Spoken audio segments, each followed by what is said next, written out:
এই মুহূর্তে শ্যামনগরের নারী করে না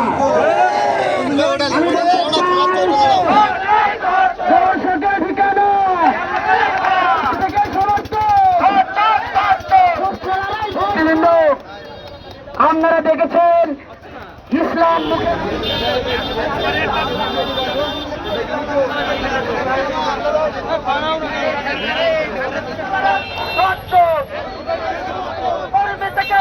কাজটা করেছি, এটা লজ্জা লজ্জা লজ্জা।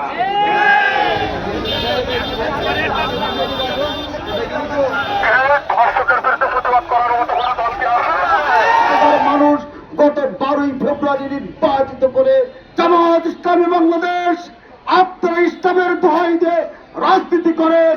আপনাদের যদি ন্যূনতম দলীয় আদর্শ থাকে অবশ্যই আজকের মধ্যে গাজী নজরুলকে সংসদ থেকে পদত্যাগ করাবেন এবং তার দল থেকে বহিষ্কার করবেন। আপনারা দল যেমন কলঙ্কিত মুক্ত হবেন, আমরাও শ্যামনগরবাসী কলঙ্কিত মুক্ত হব।